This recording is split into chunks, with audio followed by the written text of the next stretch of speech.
but there are some that really stand out as like great self-contained episodes, and those are ones that I really enjoy because it's just like, oh yeah, like someone could just drop in for 90 minutes and watch this. And I'd like to believe that most of our episodes are good enough to stand on their own, but some of them are just beginning, middle, and end, all self-contained, very little reference to anything else. And those I really like because it's fun to tell a story as a group in 90 minutes. It is, frankly, a long-form improv show at that point. Yeah. You know?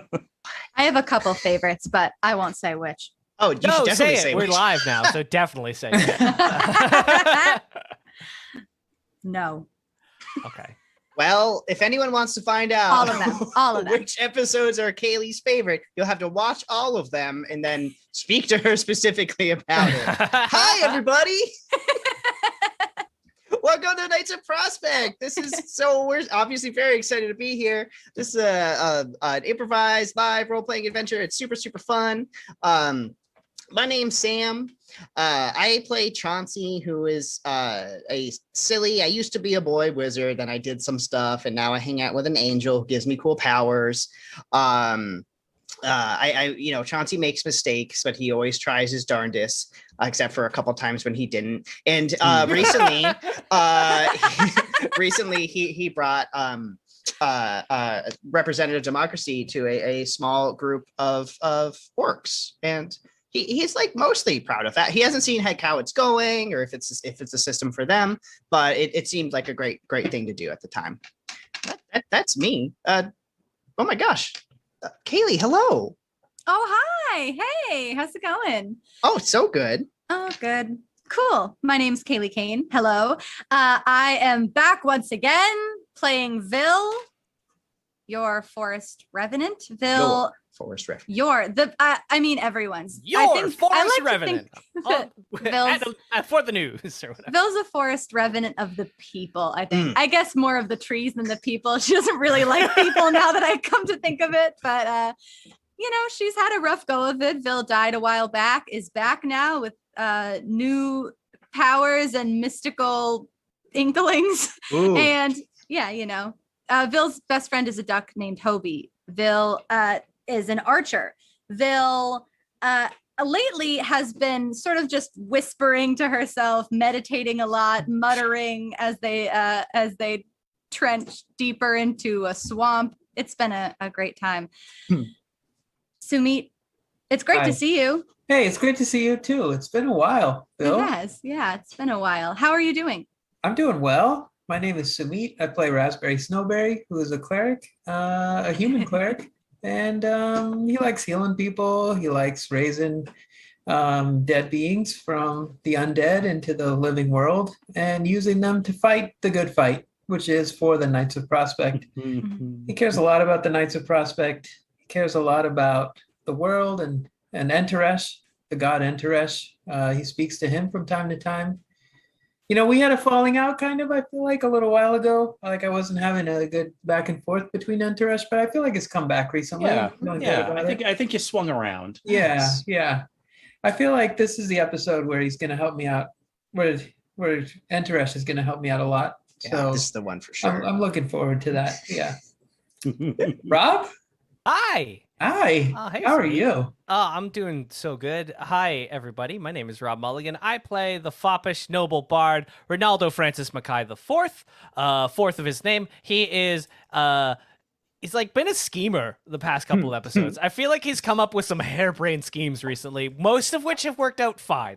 And he is like kind of, has some weird family issues and loves to dabble in fire magic and sing some songs to heal some people.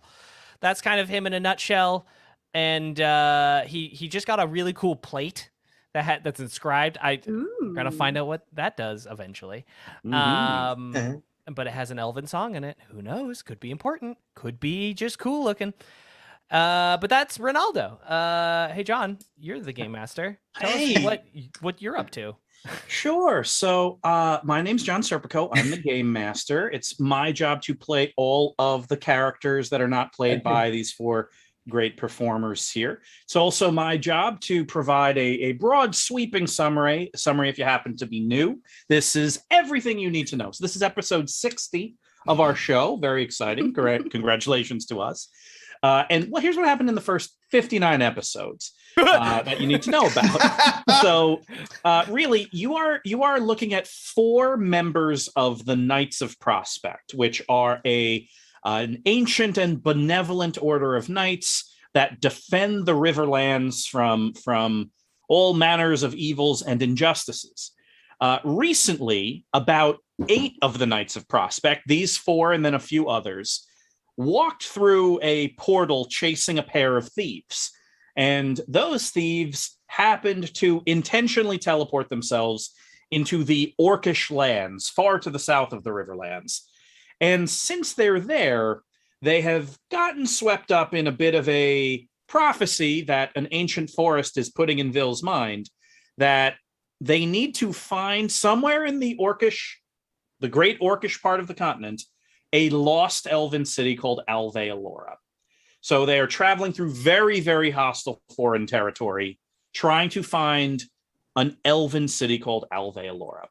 And the problem with Alveolora is it has been lost for countless centuries. There are so many different tales of it, and the orcs believe it is a place of death, and all of those things add up to make its very presence very confusing. But despite that, they are still traveling towards it, having bested all sorts of trials along the way. So really, that's the story, and we're really coming up to the end of this arc. The big long journey to Alveolora is about to come to its end. Now, here's how we determine how that journey goes. This show is mostly improvised, and like most role-playing game shows, it is inspired a lot by the dice as rolled. So if the outcome of something is uncertain, I'm going to ask the players to roll 2 6-sided dice. On a 10 or higher, the thing that they want to happen happens. On a 7 to 9, a little bit of what they want to happen happens, or they have to make a difficult choice. On a 6 or less, something they don't want to happen happens, and they're going to have to deal with that. No matter how the dice roll, the story moves forward, and the story bends and shifts based on the dice and based on what these players find interesting. So that's the interesting thing.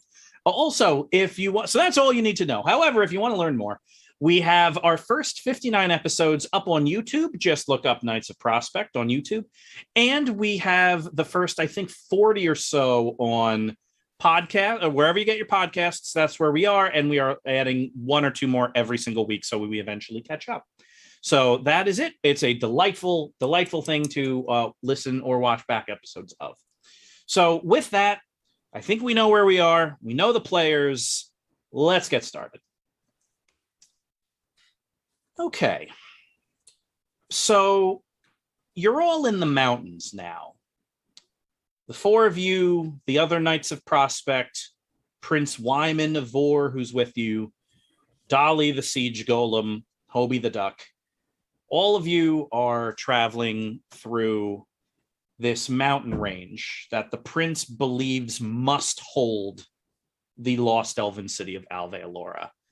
You're all kind of doing the math, looking at Prince Wyman's maps and, getting a sense from, Hazel's scouting and Vil's prescience that to get here, to follow this compass you've been following, you have traveled over hundreds upon hundreds of miles through all sorts of ecosystems, from swampland to rolling hills to barren fields, to get to this place that may or may not actually still exist. The rumors that you have heard from the orcs that have been kind enough to talk to you instead of try and kill you is that Alveolora is a place of death, a place where a great conqueror went to die. The story was that Karzug, the great orcish warlord of over 1,000 years past, led an army against Alveolora, and that army was slaughtered to the last person. But then when Karzug returned at the end of his life, he approached it alone and found the city abandoned, and that is where he died. And so that's a story. And normally you could ask bards about a place like Alveolora, but unfortunately there is great confusion amongst the professional bards of the Riverlands and the continent, because Alveolora is a subject of song and it is so fantastical that no one knows what to believe. So if you talk to the orcs, it's a place to go to die. If you talk to bards, it's a place of literal miracles. And if you talk to the locals who have technically never seen it, it's a place that just doesn't exist anymore. And yet, there's a compass that is leading you there. There are dreams that at this point, all of you are starting to have about this place. And Vil, because you were most directly tasked with finding it, you've been having visions often now while awake. So you feel like you've been, for the last several days at least, kind of in a dream state. And once you've kind of walked into the mountains, like you're all now in this mountain range, kind of working your way through valleys and up through passes, you're probably more lucid and with it than you've been in days. And you think that's intentional. But still, you hear distant song all the time. You're pretty sure you see people kind of walking just out of your field of vision. So it's a strange time, to be sure. The journey up through these mountains is very difficult because, again, you've got, most of you are human sized, but you are also traveling with a giant 20-foot tall brass siege golem, which makes it easy in some ways because Dolly, the siege golem, can just kind of slam her giant brass hands into the wall and climb, but also crevices and other places you're able to squeeze into, Dolly cannot. So there's a lot of scouting and cutting back and doubling back on yourself, and your supplies are still holding, but you're getting higher and higher up, and all of this is fairly taxing. And so we'll start with all of you on kind of a thin ledge, all kind of sitting against a wall, looking out into this sprawling, craggy valley below you. And the compass says you're heading in the right direction.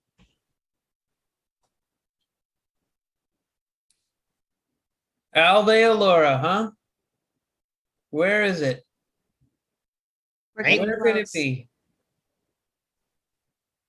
Where could it? Yep. Yeah. Yep. Maybe it's close. Maybe it's not. close. Phil, you think it's close? far. It is close. We're getting It is- close. Maybe it doesn't exist. It Maybe exists. it's all a hoax.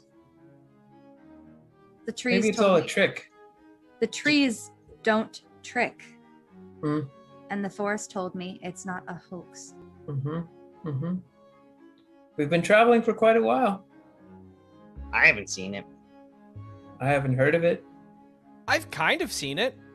I've seen dreams of it. I've gone to things that were mirages that were not of Alveolora, but they were clearly not of this world either. There's something out there. I believe in it. I just don't know how part much of it that's so weird for all of you is, all of you have been seeing this place in your mind, but it's tricky for Raz and Chauncey specifically, because Raz literally talks to God and Chauncey literally talks to a powerful angel. And so it's one of those things where they are both its power or its history or potentially its lack of existing means that even the strength of Enteresh's knowledge or the militant's knowledge is somehow obscured by centuries or millennia of magic. And so that's what's very strange about all of this. And like various parts, none of the knights are kind of actively grumbling and screaming, we must turn back, because they all know that Vil believes she will die if she does not find this place. But at this point, you're probably 5,000 feet up, and the air is cold and thin, and it is pretty fatiguing. Raz, can I ask you a question? Absolutely. What do you do when you're, when you're, when you yell up at Enteresh, when you just stand up and just yell up at the sky? And he speaks back to me? Yes. Yeah, well, what do you do when he doesn't? Chauncey, I have experienced that very recently, and it crushed me. It made me feel like a lesser person. It made me feel like I had wasted my life. But deep down inside of me, I kept the faith. I kept the faith that Enteresh would talk to me once again, that I just needed to be patient, that I needed to stay true to my principles, that him not speaking to me didn't mean that the things that I had studied and that the things that I had believed in weren't true, and that in time he would, when he felt the time was right, and I waited, and I was patient, and I stayed true, and then he did. And in my heart, I felt it was worth it. And so my advice to you, Chauncey, would be to just stay patient and stay true. My stuff's fine. Like some of my staff to my hand. It's super cool. Mm-hmm. But I just thought part of the deal was like they know all this stuff. They know all the stuff, Chauncey, but the idea of faith is in our heart, and that is on us to build and to grow and to have. The gods can't do anything about faith for us. We need to have that in our hearts and our minds. So no matter how much power they have, we need to have the faith that they will use it at the right time and at the right place. And we just must stay true. They may not know all the stuff. Yeah? You don't think he's like keeping secrets? Like, maybe if I hand out more pamphlets, he'll tell me more stuff? I mean, I have never even heard, I've never spoken to a god at all. I don't have any of these answers. I can't, right? Like, I can't go and yell at the sky and potentially get a response at all. But you can believe what you're doing is right and believe what you're doing and not, almost not having someone tell you yes or no makes it scarier but more certain for me.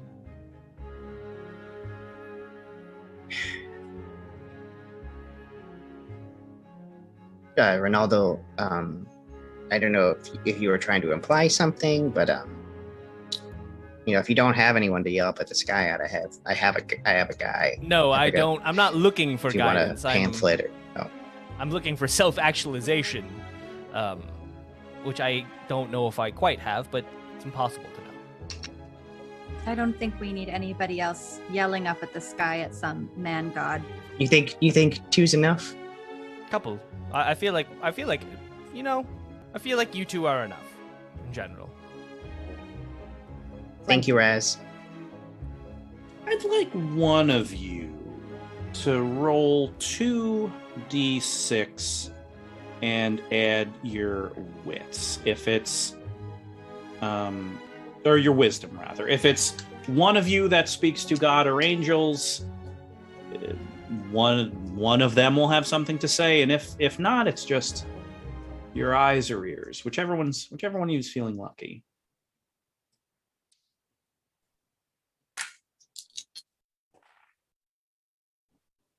Nine. Partial success. All right. Enteresh draws your attention to something, but it's super weird. That's the partial success part. So you are,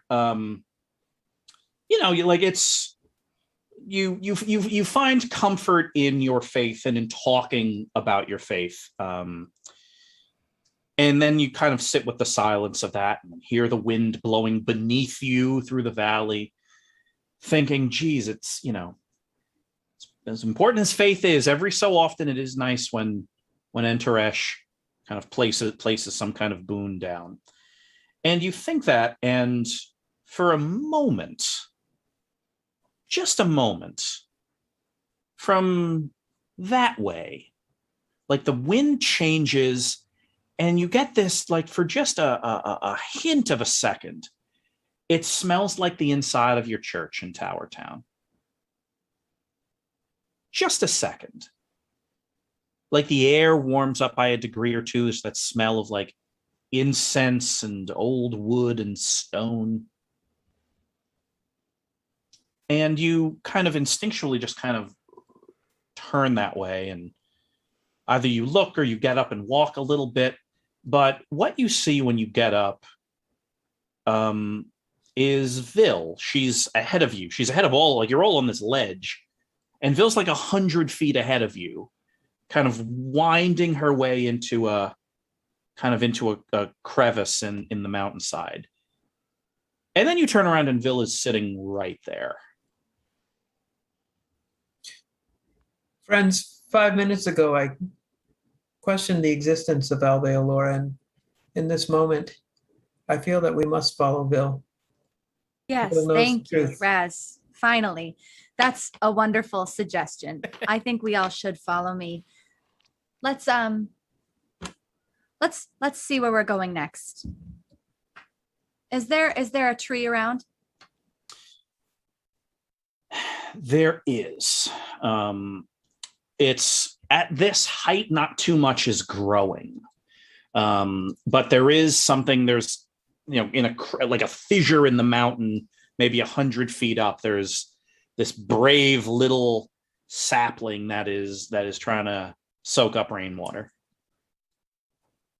All right. It seems young, but it might work. Raz, thank you very much for your suggestion. I'll find where to go next. Gotcha. I'll keep eating rations. 2d6 plus wisdom. 7. Okay.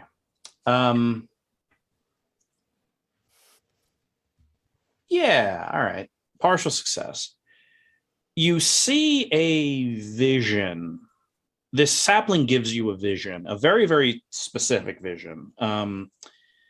Of there's this kind of hollow in the mountain that leads to some kind of cave, or maybe not a cave, maybe it's just kind of a hollow in the mountain, or a crack that you can kind of walk through. And you see it corrupted with something. Like this vision in your mind has a texture and kind of a flavor to it, and it is weird and gross and spoiled, like rotting fruit. And you feel compelled to go there. Even though whatever is there is dangerous and foul and rotten and potentially dangerous, you need to lead these people there. And you know where. You're going to follow this ridge for a couple of 100 feet, and you're going to walk into the hollow of this mountain. And every sign will point to the fact that this is dangerous, but you need to insist. And then the tree kind of crackles away. It essentially, the tree apologizes to you for not knowing more. It hasn't been around that long, but for as long as this tree has been alive, it knows that there is this entryway into the mountain that is bad, but you still have to go there. Strange news from a young tree. I thank it for being here, and I collect the knights. Knights? Yes, Phil. Vil? I need you all to follow me into a dangerous situation. Okay. Sounds like normal times. Shall do. Oh, okay. Does anyone have any questions or hesitations? Yeah, about so that? I mean, I figured you would give them the details to us. I assumed No we weren't going in hesitations. blind. No, I'd rather know, I'd rather have a fresh start when we get there, personally. I would like to know. I would like preparations, but I'm still going to say yes no matter what. Of course, yes, Ronaldo. Of course, let me give you some information about this. We're going to wind our way over to that crevice in the Mhm. mountain, and there is probably danger. That's what you said. And yes. So that is all I know. That's, Oh, okay. Oh, so everything. there wasn't more information. No, Okay. no, sort of a bad feeling. If you want to experience it alongside me, I would recommend sort of foreboding, some anxiety perhaps. Okay. And I think, yes, I think that'll do it. We're on the same page. Sure. Bill, we shall follow you to the depths of the earth. We are behind you, and we have your back. And I really So- don't need to know where or what we're going to, just so you know. The four of you, or the three of you, follow Vil with the rest of the knights in tow behind. The footing here is delicate, and the fall is very steep, and so a lot of the knights are kind of working with Dolly to make sure that she's kind of maneuvering on what for her is essentially a 3-inch wide ledge. You all get to this fissure. And yeah, Vil, this is what's in your vision that tree gave you. It's not a cave, it's a fissure. And, it's as if the mountain that you're on has kind of been cleaved, as if an axe a mile long took a chunk out of it. And there's this big kind of slice. And this ledge kind of leads into the slice. And you all kind of peer into it, and at the bottom of it, because like getting into this, let's call it a cave, into this fissure or cave, is like the angle of descent is almost like a slide, probably a straight 45 degrees like that. Perfect. And there's movement at the bottom. Oh. All right then, everybody, away we go. Are we sliding down? Should we? I hop in and start to slide down the mountain. Okay. Whee! I jump right in Okay. after. I close my eyes and follow as well. I was gonna say we could belay in, but this. All right, here we go. Whoop. Mine's head first. So you move quick, and it's probably 100 feet you travel in a couple of seconds. Is this safe? No, Ronaldo, I told you that already. Oh, you're right. I feel like I should have known that answer. As you get closer, everything I'm describing will take more than the 3 or 4 seconds it takes for you to slide down. But everything I'm about to tell you, you see in 3 or 4 seconds. There's a great writhing down there in this fissure. And as you get closer, you kind of see what it is. It's arms and legs and heads, and they're gray, and they're dead, but they still move. This fissure in the mountain is full of ghouls. Oh, boy. And you all kind of slam into them. You don't know what exactly they're feasting on, but as you all kind of crash into the front ranks, I mean, it's not even like they're ordered for battle or anything. They're, in essence, it's, imagine a trough, and the bottom of a trough is just full of grubs. Only the grubs are giant gray ghouls, and they are ripping things apart. You think maybe each other, you don't know, but it is truly horrible. And as we get to the bottom, because I'm sliding on my feet, I'm going to grab the back of Chauncey's robe and pull up so he's positioned back on his feet again. Yes, so you kind of slide into one of them. A bunch of ghouls in a big knot are kind of tossed back a few feet. And yeah, Chauncey, you end up kind of sliding into standing. And yeah, the bottom of this fissure or cave or trough is about as wide as a hallway. And from where you are, back and ahead, is just full of writhing ghouls. So, at some point, they're going to try to start eating you. This looks like scars from the lich we just destroyed. I don't think we have much time to react. Yeah, so what do we want to do? Raz, Bill? it appears these bodies are dead and moving. This seems to be your area of expertise. Yes, indeed. And I would be happy to animate any number of them to serve us. Animate any number of them? You're gonna take control of them? Yes. Okay, Ronaldo pulls out a sword just in case this doesn't go the way it planned. Flaming sword out, everyone gets ready. Yeah, Raz, you have a staff from a lich that you all recently burned to a crisp with dragonfire. So, yeah, let's have you roll 2d6 plus wisdom. 8. All right, partial success. So, Does the staff give me +1? Well, it would be 9 anyway. gotcha. Yeah, Ronaldo is right. You kind of take the staff from behind you and kind of hold it out, and you ask Enteresh for the power to animate these moving bodies and turn them to your cause. And both Enteresh and the staff are very willing to oblige. However, you have to choose a drawback for that 9. So make a choice from the list of 3 drawbacks. Draw attention.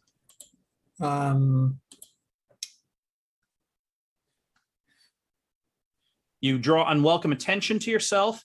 You offend Enteresh and take -1 on future spells, or Enteresh revokes this specific spell until you take time to pray. We'll do the draw attention one. Gotcha. So you kind of hold out the staff, and you feel kind of Enteresh's power kind of fill you up, and then the staff starts doing some of the work.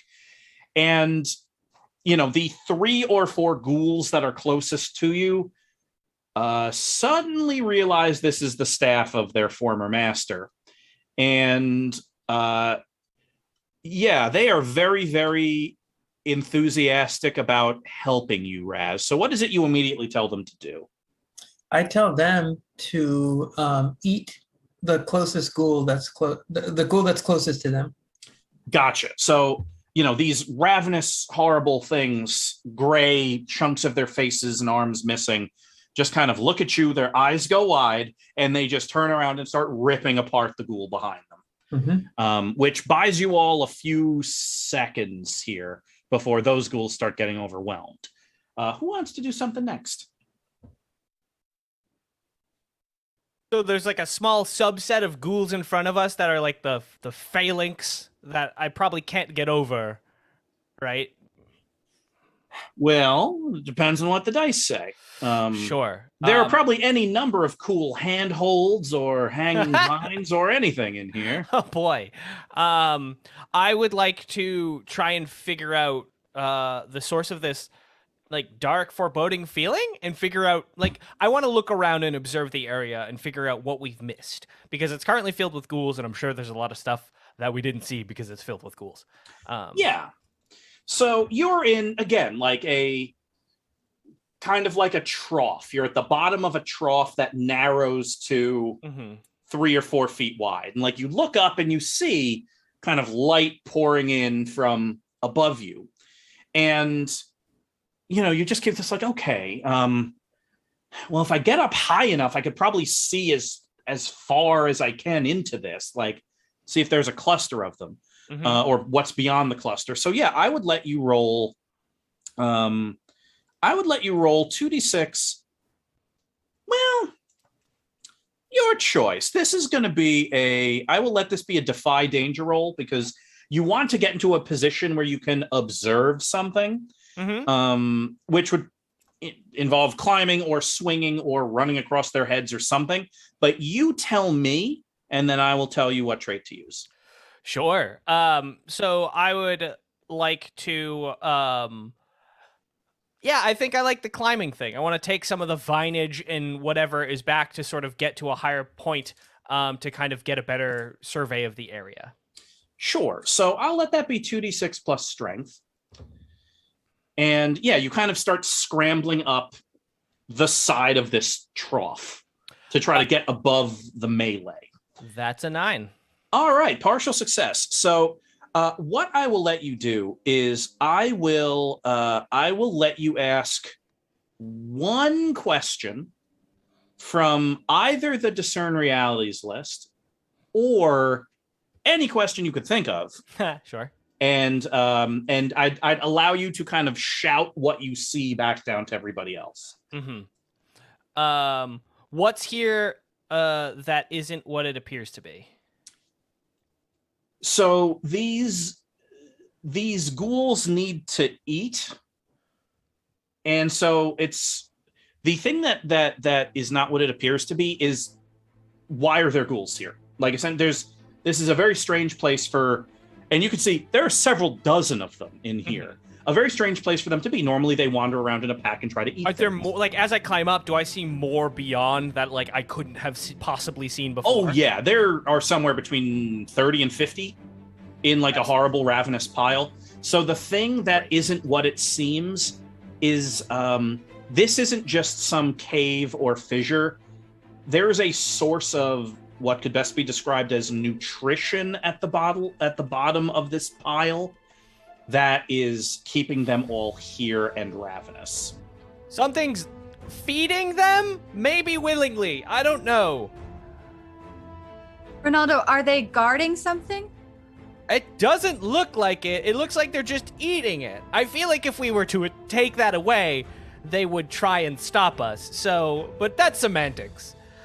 Ronaldo, do you know any songs that would turn ghouls from hungry into non-hungry ghouls? I only know songs that would turn their heads and make them applaud, but no, I don't. I don't think that would be helpful right now, Ronaldo. It wouldn't be helpful. That's why I wouldn't do it. Oh, okay. I'm glad we agree. If they turned their heads and applauded, they wouldn't be eating, though. I agree with Raz on this. I think that if they were applauding, our problems may be a little easier. Yeah. I'm gonna try and push my way through the crowd of ghouls just as quickly as I can and see if I can get to the source Ronaldo's talking about. Gotcha. I will give you 2d6 plus strength. Oh, we were really hoping for Dex on that. Okay, here we go. Push 4. Excellent. Oh God. 4.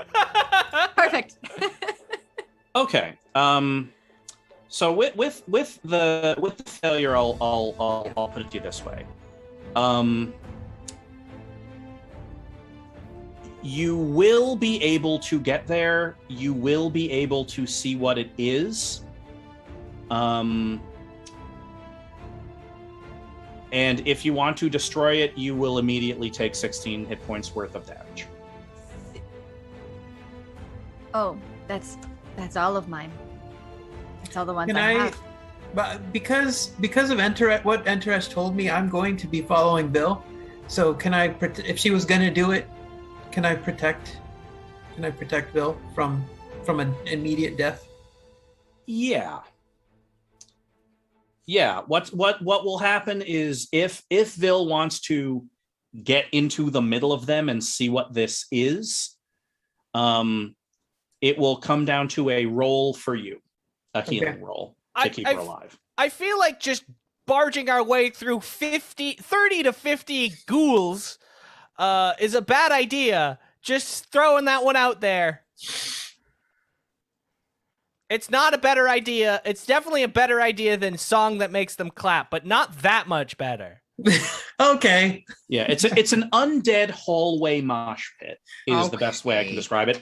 And about 20 feet into the mosh pit is something. If you guys wanted to go over there, maybe if I cleared a path, it'd be easier. Do you want me? Should I do that? Would that be helpful? That would be very helpful. I'm climbing down. Okay. I in down and the trying to make the width of the hallway. I wanted to use blinding light. Gotcha. 2d6 plus Constitution. It's not a lot. That's 6.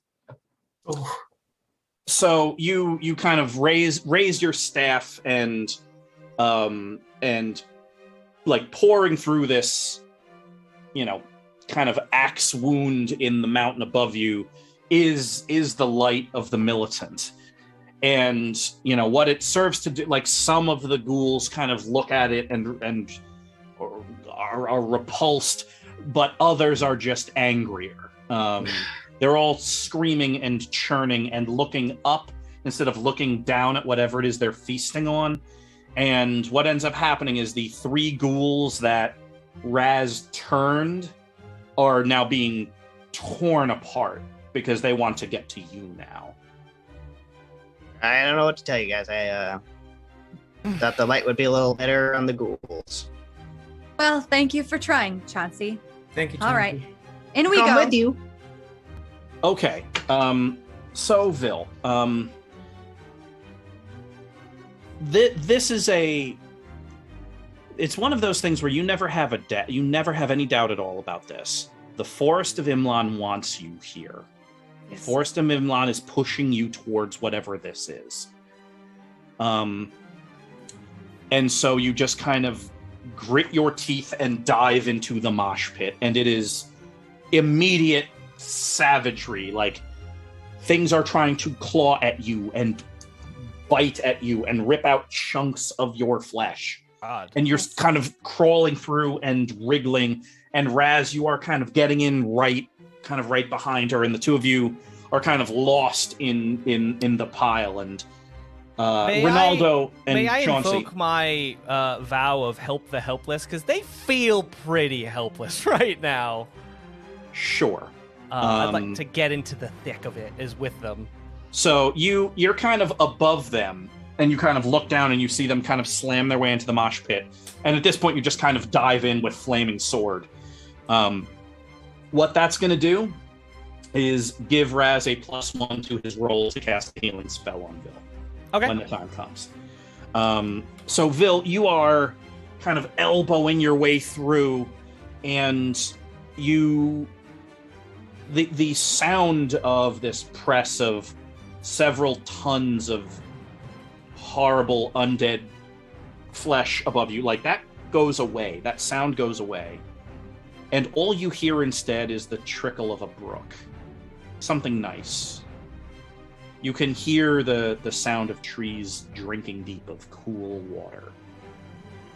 And it's remarkably peaceful, and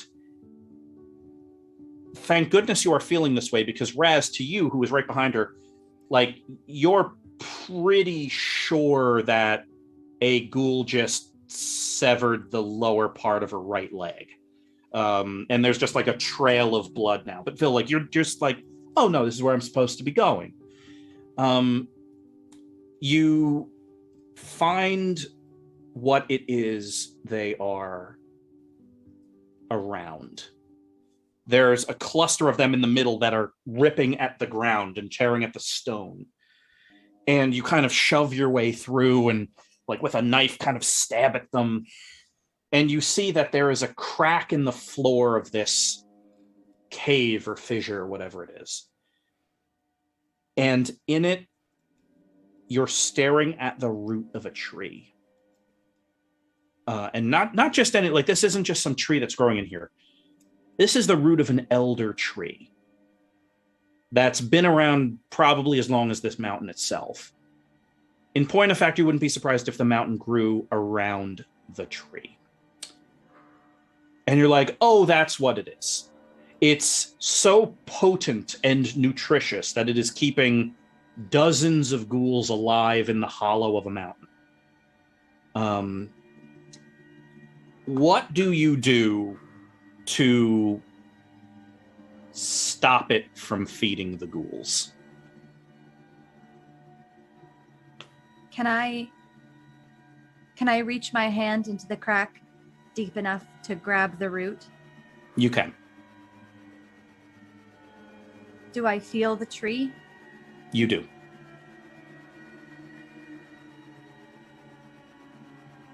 As I am grabbing at the root, I can feel a ghoul biting into my leg, and another one in my arm, and another one clawing its way up my back. But I can't feel any of them in this moment. And I'm putting all my focus on the tree to ask if it will stop feeding these ghouls. The tree responds to you in a deep, low, resonant voice. It sounds to you as if its answer takes an hour, even though it must only have been a moment. The tree agrees because the forest revenant asked it to give up this root. And kind of with that, you feel kind of that flow of life in the root kind of give and stop. It becomes very still and quiet. The ghouls become panicked and confused almost immediately. We'll get to that in a second. Raz, 2d6 plus wisdom, please, for a heal roll to Vil. You get +1 because Ronaldo has bought you a moment of time with his flaming sword. So 2d6 +1 +1. Yes, good luck. 6 +1 +1, 7, 8. Okay. There's the unwelcome attention's not going to get any more unwelcome. So I'm going to, unless you tell me otherwise, just say that you're going to get a -1 on future spells for a while. You are in this now too, and you're pretty sure Ronaldo's standing on you and like lopping off ghoul heads.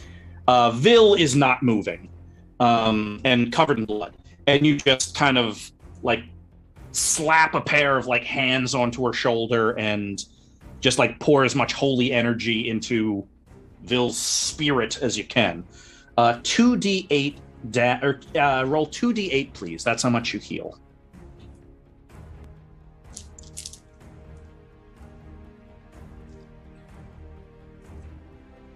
$2d8. Okay.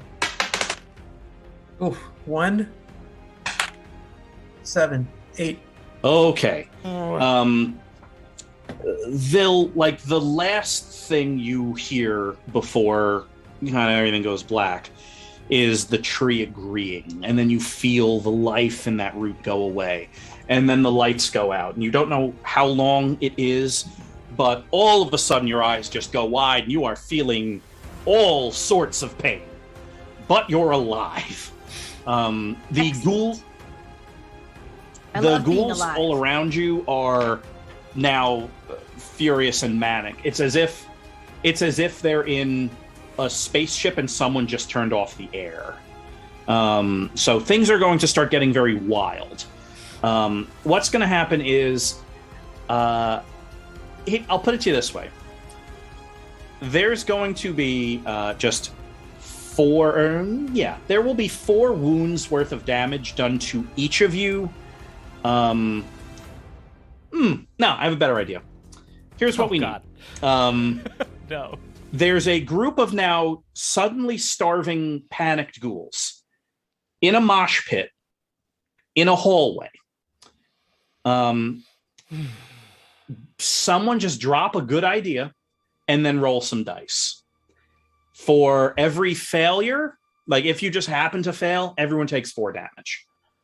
If you succeed, then the ghouls are sent into the mountains to try to scrape out a living the hard way, which is being a pack of ghouls. Vil, this is a weird time to ask this, but I have a potted cutting from a tree that doesn't burn. Is that helpful in any way right now? Maybe. Do you want it? Because I don't know what to do with it, and I'm panicking. Do you want me to hold it? Probably. And I give it. Here you go. Yeah, Vil, you stand up. You are in a heck of a lot of pain. There are like ghouls now trying to climb over you to find other food. You are now holding this cutting. It is remarkably comforting to have this at so harrowing a time. But yeah, you have it now. Oh, okay. I'll hold on to it with both hands. Do I feel like it's time to go, or is there something still holding me here? You're pretty sure you have to get past these ghouls. Deeper into the mountain? Deeper into the mountain now. Ah, excellent. All right, I whack the one in front of me with the stick. All right, sounds good. Yeah, let's roll hack and slash here. 2d6 plus your strength. Yeah, great. Perfect. It's a 2. All right. No, my cutting! You all take 4 damage. Oh God, Ronaldo, this twig didn't help me. Well, I don't know. You like tree things. So yeah, like it's just at this point, it's as if you just like flipped over a box full of snakes or bugs or something. Because now it's just panic and screaming and clawing. Who else has an interesting idea? I give Ronaldo back the stick. I don't need it. I can tell. I know it didn't work out so hot before. Can I look up through the little crack in the sky and try to declare that I'm going to defend my friends from the inequities that beset them? Sure. This will be a very short-term quest. But I will say that you get it. And we don't need to go through the whole song and dance of the quest. But what I will say is whatever you do next is going to get a +1. So what would you like to do? Great.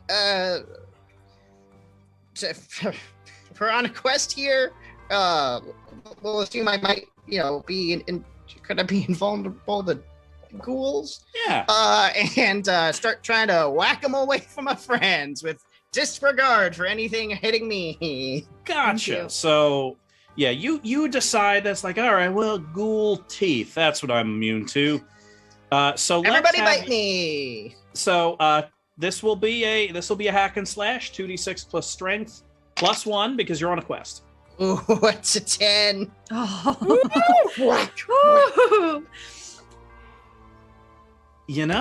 If anyone ever doubted the power of Enteresh and his army of angels, show them game tape of what just happened.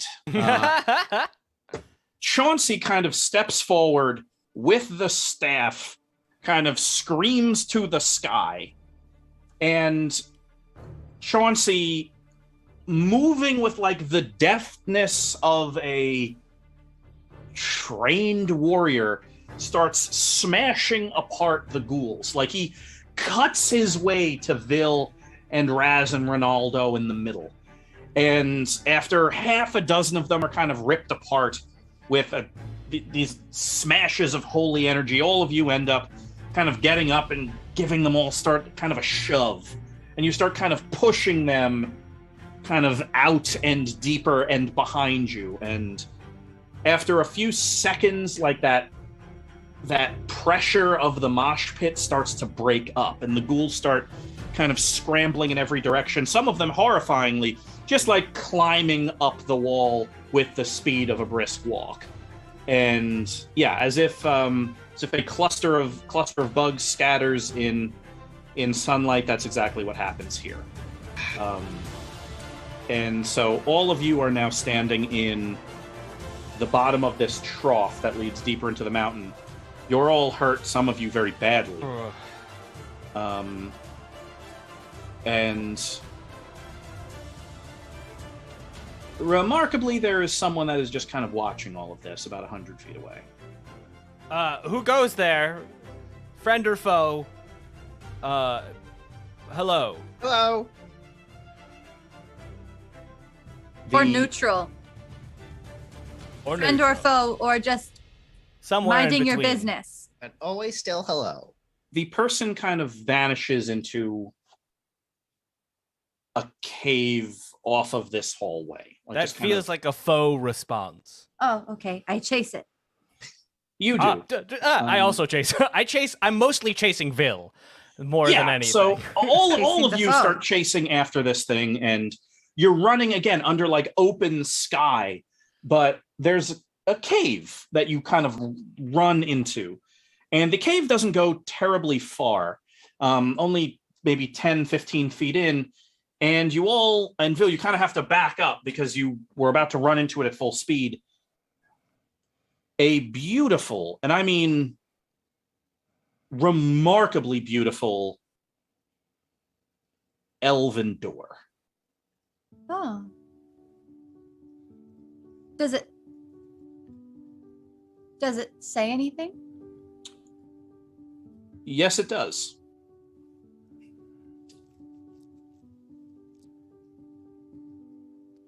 This is an old dialect.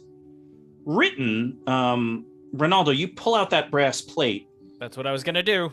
Exactly what I was gonna do. You're pretty sure it's written in the same hand, only bigger.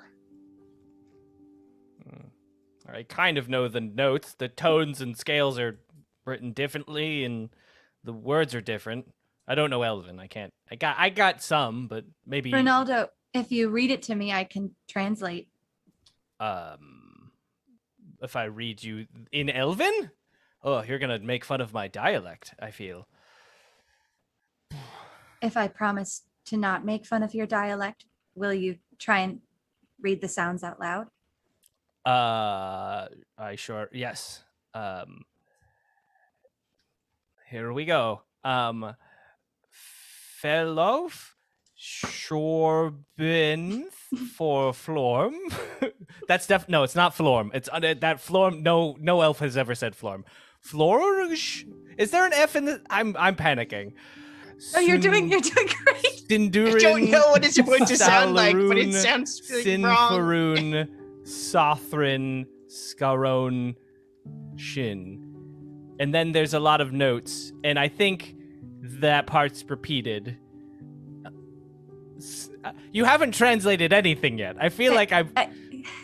Keep reading it, Ronaldo. You're doing great. Okay, thank you. Skin Skirufnin Shimdabu. There's no boo sound in Elven. Maybe there was.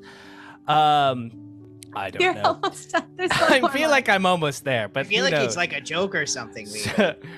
Omayamu Shindaru Nani Sinloro Form Micah. That's definitely the last word. Ronaldo. Yes, I understood every word. Thank you. What did it say? And also remember, it was a song. I didn't do it to any tone. So now you have to do it to a tone. Oh yeah, we should definitely do it again. You have to definitely do this to a tone. To a melody? To like a beat. I don't know. I won't make fun of your dialect. And as you know, I felt will there was not some sing. laughing.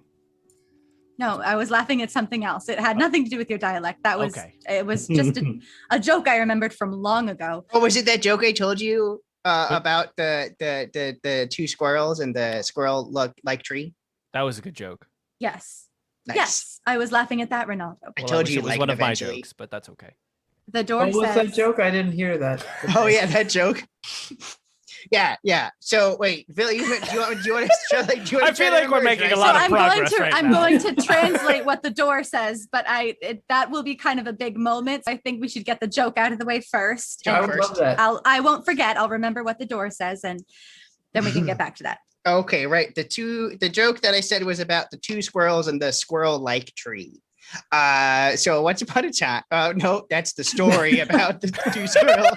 It's just a joke, Chauncey. It's just a A joke. couple lines at the most. It's funny. The joke is actually the end of that story.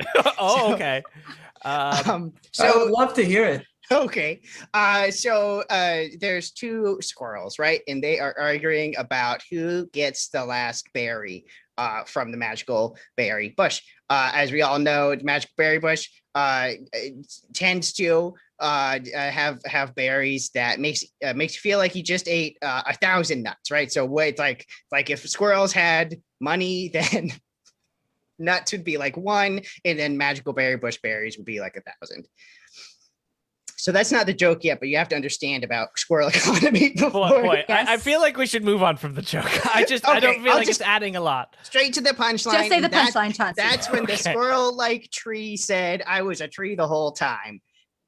All right. But see, a joke is not a joke without the context. So really, we need the whole story. Oh Like my the God. story that ends in that joke. Rez, it's Yeah. a punchline. You're supposed to laugh at it. Just because it's a punchline, but I don't understand it. Yes. I If you also hadn't don't. said it was a assumed- punchline, I would not have laughed. The delivery, all terrible. We told but- you it was a punchline. How could you not understand? Oh boy. But, Right. but a Can we say- punchline should. Can we get to the Both door? of them. I feel like there's a big door in front of us. Yeah, time for Bill to sing that door song. I would really Sing love to the know door the full song, Bill. joke. Honestly, I feel a little hoodwinked. Is that the right term? Or the wool was put over my eyes, and not by interest. This Ripped time. off? Hmm? Ripped off? Yeah. Oh. Exactly. Not like the wool was ripped off, but you were ripped off. We're standing outside a very beautiful, important door. I'm the only one who knows what it says. I've been carrying this information. Shall I share it? Yes, please. The door says, Just before you do that, though, can we just get through the joke? Because I don't know it, and you all clearly know what Yes. it is, and you find it so funny. Chauncey, I would just love share- to know what's so funny. share the Okay. Share joke. the rest of Why the is the joke. joke Okay. funny? Explain it, please. Explain to the Raz. joke. That's always what makes jokes. That's what Okay. makes it funny. Oh my God. And I Okay. will laugh. So it'll be shorter than the whole joke. It's a long one. So why it's funny is because the two Swear to God, if we have squirrels. to make a hard choice after this, I'm not know if it's gonna feel really weird. So remember how I talked about the squirrel economy? Yes, I do Yeah. remember Yeah, how you you talked remember about that. that. Nuts. Yes. So- 1,000 nuts is one berry. I got that. So you get most of it already. So the thing about the joke is that the squirrels thought that they were getting a good deal by trading the berry to the squirrel-like tree. And that's when the squirrel-like tree says, "Turns out I'm a tree." And it's why it's funny is because trees don't deal in nuts and berries. They have that. They're satiated on that economy. So why would they use that system? What? You guys We don't- need to move on. I We assumed it need was to sort of a move on. human joke, but it seems I mean, Vil started laughing about it a couple weeks after I told her, right when we got to this door. So I think in a couple weeks y'all get it too. That's what she said, at least. yes, I'll mull it maybe over. the Is it an door. economy joke? Is it an economic Yeah, joke? that's my economy joke. The door. Right. The door says, "Welcome to Is those." it the fact that the tree has its own economy? And Yeah, it's trees trying have their own Raz. economy. They Raz. don't trade in nuts and berries because Oh, they I have gotcha. so much of that. If they did, they would Gotcha. all be rich, and then there wouldn't be an economy. Like, what would they? Is Right. this joke Raz, Alve Raz. Laura? I feel like this whole joke is Raz. just an endless. This is why trees tend to use a barter system. Raz, So I would. Mhm. do you remember the time that you invited me to your church service Mhm. early in the morning one day, Mhm. and I arrived with having stayed out very late the night before with a couple pints of ale in my hands, not knowing, of course, that it was inappropriate. And I sat down in the pews and continued sort of the night out that I had started the night before, and sort of started responding loudly to questions that you were asking, like, why are we all here and what is our purpose? And I was sort of shouting out my own ideas at you Mhm. about what I thought that That sounds was. smart. And you shared with me that I was sort of interrupting something very sacred and important. Mhm. Did I? Yeah. And then you Yes. vomited. I remember that. I did You vomit. did. Right. That's sort of what you're doing right now as I try and share Oh, what this door says. Phil, my joke isn't sacred. That's silly. No, My gosh. Yeah, see? We're just trying to all get on the same page here. I would like to open the elven door. the door says, welcome to those that sing the songs. Welcome to those that talk to angels. Welcome to those that hear their God. And welcome to one who follows the trees. The door opens. It's warm in there. Smells nice.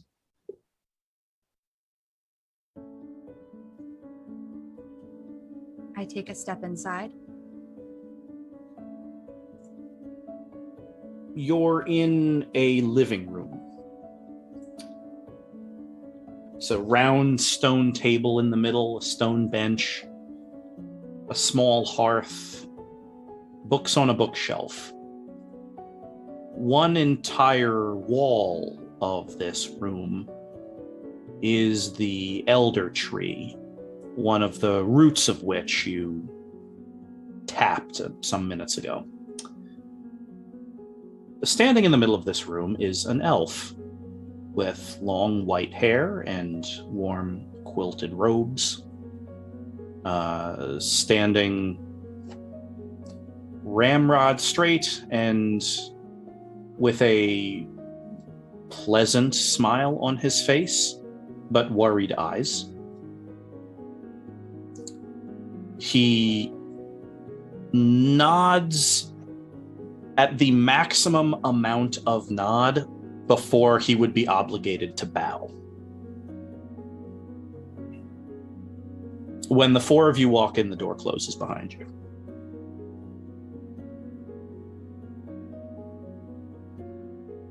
Before I say anything, I'd like to walk over to the elder tree, place a hand on it just to say thank you. You are immediately healed. Your broken leg resets. You've never felt better.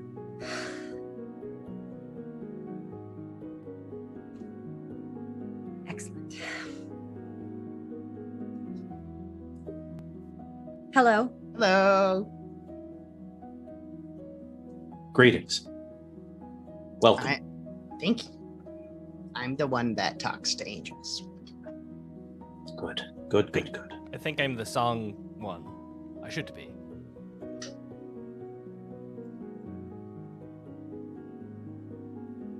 I am Raz.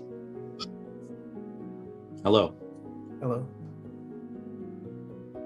I am Vil. Yes, of course. I am Sithriel. Welcome. Sithriel. I've been waiting such a long time. Sorry, Raz really wanted to understand the joke. I still don't.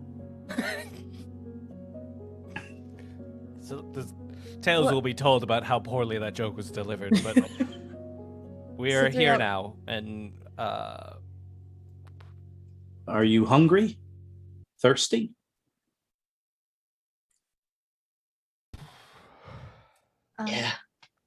Yeah. Yes. There's a stew bubbling in a pot above the hearth, which he takes and puts on the stone table. There's a trickle of water kind of flowing in like a rivulet down down one of the walls, and he kind of gathers a bowl under it, and that starts filling. And the five of you sit around this stone table on these stone benches and eat a warm stew and drink ice cold, crystal clear water from little bowls. And for a long while, Sithriel doesn't offer anything. He just wants you all to eat. His eyes are glossy with tears that he is doing his best not to shed.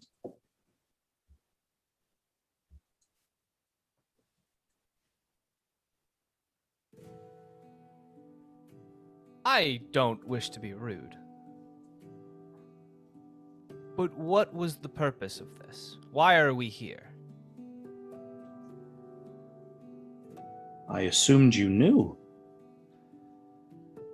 I knew it was important, and I knew it was sacred, and I knew we were destined to be here. But no one ever told me exactly what it accomplished or what it wanted us to accomplish.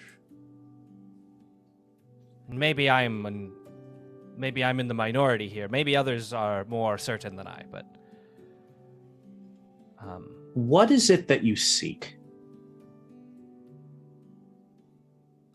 Why have you traveled this far? What are you trying to do? Find Alveolora. You're very, very close now, but very, very far away for a reason that I think I can explain. What do you know of Alveolora? I could sing you the songs of 3 to 4 different versions of it, frankly. Ones tell you it's the place of miracles, some tell you it's the place of death, some tell you it's a cloud in the sky where ice cream just falls in every day, and that one's not a great one. But everyone has a different idea, other than the fact that it is an ancient city of old elves who seem to have been disappeared from the world. Whether willingly or not, they have come and gone. We know what direction it's in, but I realize now, if we don't know more, we'll never reach it. That's exactly right. Alveolora was one of 3 cities built during the High Spring. In the east was Invarius. Osan Usari was it's north of here. He pauses for a second.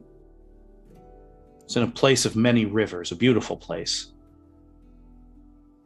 And here in these mountains was Alveolora.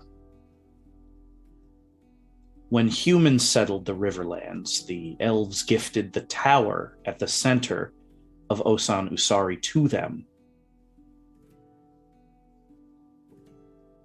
When last I was out in the world, we called it Tower Town. I do not know what it is called now. We still call it Tower Town. Ronaldo, you're starting to read him because it's what you do. Mm-hmm. You're getting a very, very weird feeling like Cithriel is dead, but he doesn't know it yet.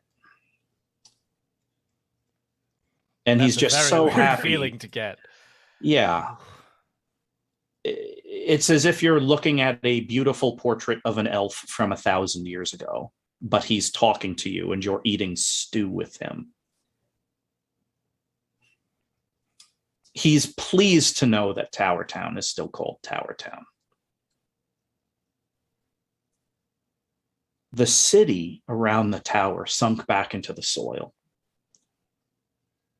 Invarius in the east is a very beautiful place. It was known in the trade tongues as Sentinel. I believe it must still stand. I cannot imagine anything in the world that would cause its walls to fall. It's a great white library on a lake. And then there's Alveolora in these mountains, sitting on the great ley line of the world. There was a warlord named Karzug. He led a host against Alveolora, and our defenses were spent against it. The greatest assemblage of martial strength the world had known. And Alveolora sent that army off once. But the defenders of Alveolora knew it could only happen once. The council could not risk the city and its knowledge being destroyed. And so the city and all of its residents, except for one, was sent back in time. Thousands and thousands and thousands of years. In its place is a single spire of glass, holding its shape and weight in this world, in this time. Atop that spire, a spire which cannot be climbed, sits the throne of Alveolora. The keeper sits there, but the keeper is gone. Only one person can herald Alveolora's return. The voice of the forest. When the voice of the forest sees that the time has come for the return, they would sit on the throne and summon the city. Those that sing songs will then sing the songs. Those that can speak to gods and angels will then speak to them.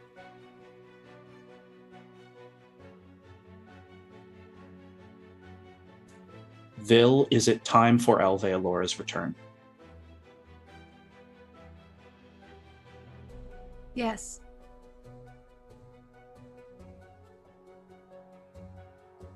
And I'm sorry it took so long. Joke.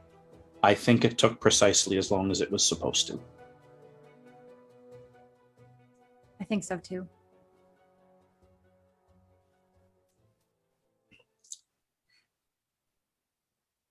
The door you came through, there is another door just like it on the far side of this mountain, and when you open it, you get to the Great Bridge. Cross that bridge, and you will be in Alveolora.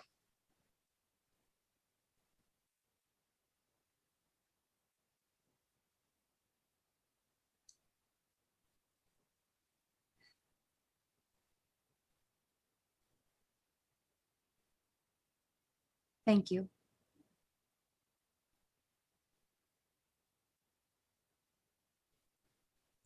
He stands up and opens up this drawer. It's like a nightstand, but there's no bed next to it. But out of this drawer, he kind of pulls these cloaks, these nice, warm, kind of gold and brown cloaks with a beautiful design on the back, and he hands them to all of you to protect you from the winds on the bridge. Thank you. We can't, I mean, we will take these, but I wish to give something in return, something that I've been trying to find a purpose for and panically tried to find a purpose for it earlier. Didn't work. But I think that you might enjoy it a little bit. And I pull out the potted sapling of Asarian. And I guess it's not potted anymore, but it is a cutting of the tree of Asarian that will never burn. He looks at it and his eyes go wide. I know it. I know this. I'm sure you do, friend. Thank you. He takes it from you, and there's this kind of hollow at the base of the small little hollow at the base of the elder tree wall. And he places the cutting within it and kind of traces his finger along the wall, and there's this new like rivulet of water that flows, and it just starts filling the little hole where he put the cutting. Yes, this is perfect.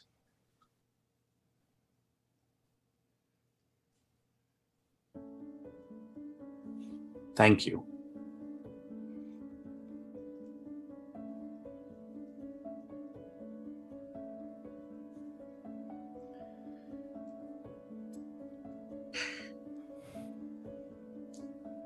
And with that, you take these cloaks. He's given each of you a few, as if he knew you had to give a few more out. And you take them and you kind of hold them against, and you walk out of the door, and one of you turns around and that room is empty.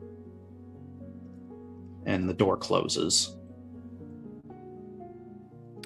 I place my hand on the door and say, I hope you sleep well, friend. I hope we've given you peace. Is he going to bed? I don't think he was quite alive.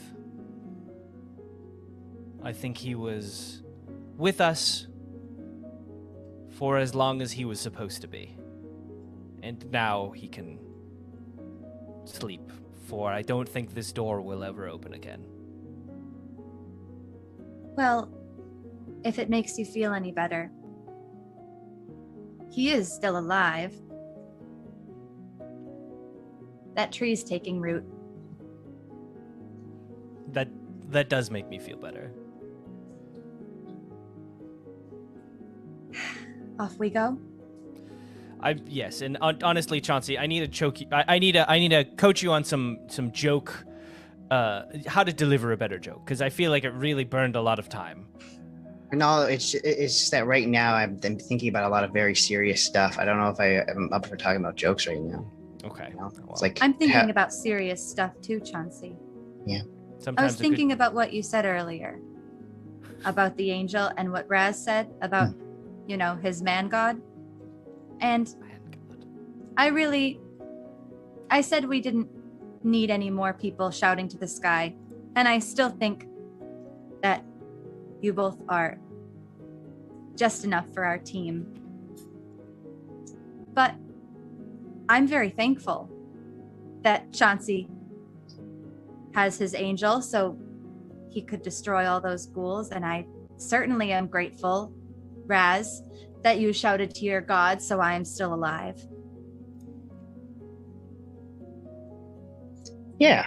So I'm glad they spoke to you today. Yeah, me too. I hope that our friend back there had someone who could speak to when he was waiting for us.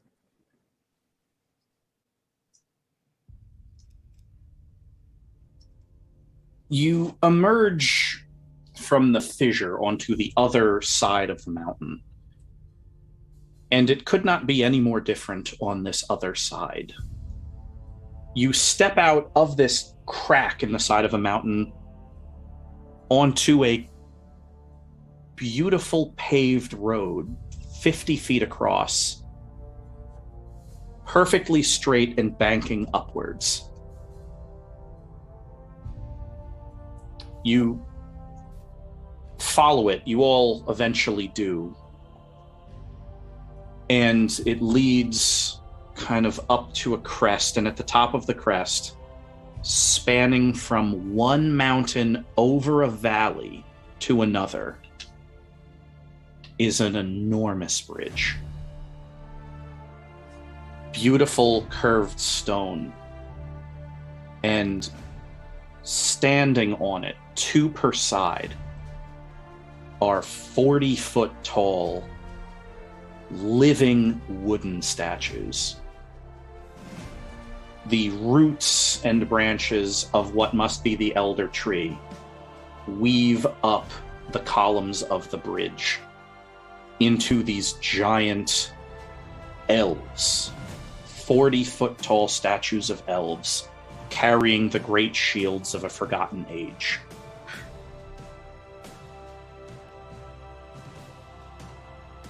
Look at And that. beyond it, in the distance there, on the mountain, is a great glass tower.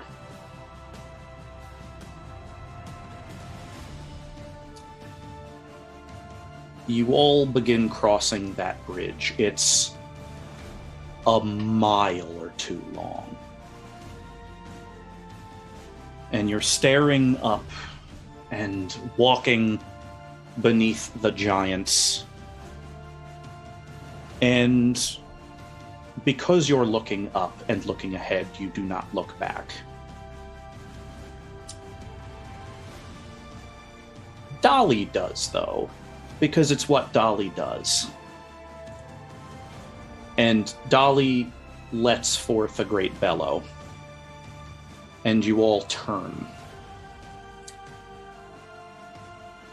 Marching up that beautiful road, that ancient road, are 1,001 orcish warriors. They are about to step onto the bridge when the great warlord Homraz of the Keening Fields holds up his hand. He smiles broadly, turns to an orc next to him. The middle of a bridge. Perfect. The 44 chanters, please. Emerging from the ranks of these 1,001 orcs are 44 orcish chanters. And they begin a ritual firestorm. All of you have nowhere to go. You're in the middle of a bridge. It's a mile that way and a mile that way, and you all turn and start running towards that great tower, towards where Alvea Lori used to be. As fast as you can. But it is too late. 44 orcish chanters calling down a firestorm, preparing to bathe this ancient bridge in fire. The sky darkens, orange lightning and smoke above, and meteor-sized balls of fire begin pouring forth from the cloud. And it is in that moment that the 4 great living statues raise their wooden shields to the sky.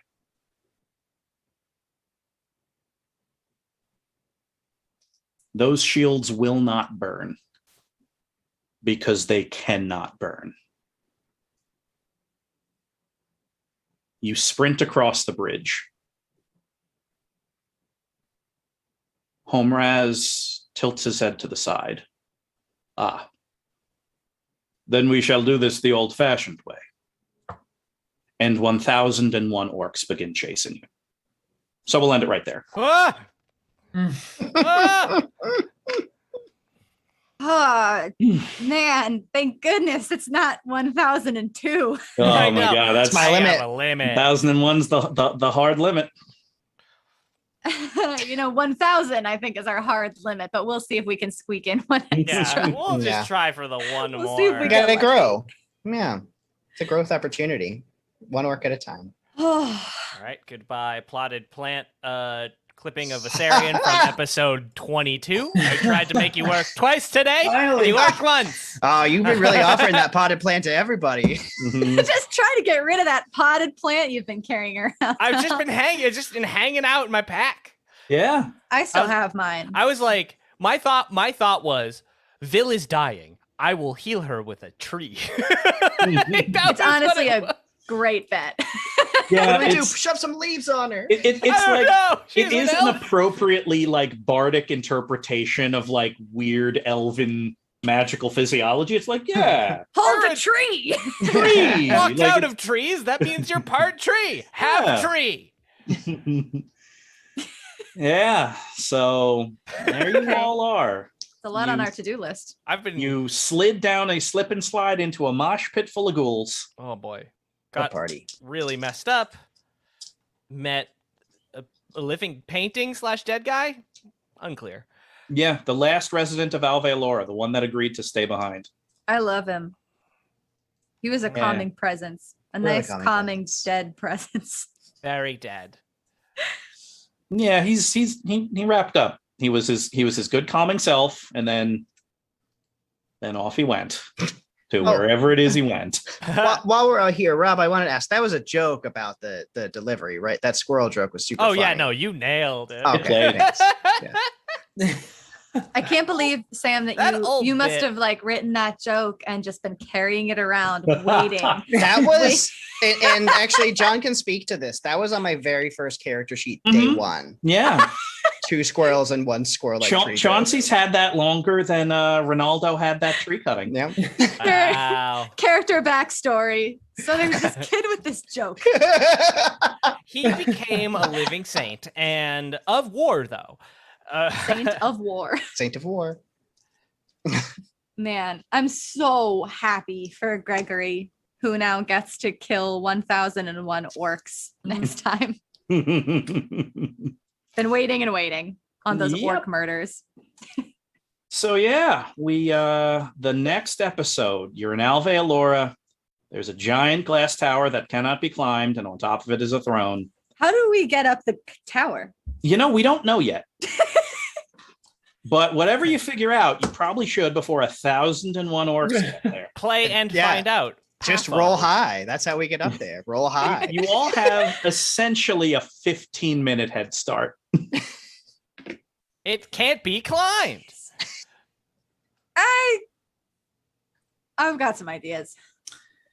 Make it work. No, those sure. ideas and many others will Gotta assuredly get up be there. addressed at our next episode, the last episode of the Alve Alora campaign, so to speak, the great season that was the journeys through the Orcish lands. That is not August 28th. August 28th is a night off for us. And it is not September 4th, because that will be a fun one-shot instead. It will be the 11th. So tune in on the 4th, and then tune in on the 11th to see the grand finale of this season. Yeah. And see what exactly happens, everybody. So if you like this episode, good, we did too. You can watch all of our other ones on YouTube. Just look up Knights of Prospect, or you could listen to them in podcast form. Go to iTunes or podcast or wherever you get your podcasts. Look up Knights of Prospect. We're the only ones. So download, enjoy, and we will see you in a couple of weeks. Good night, everybody. Good night. Bye.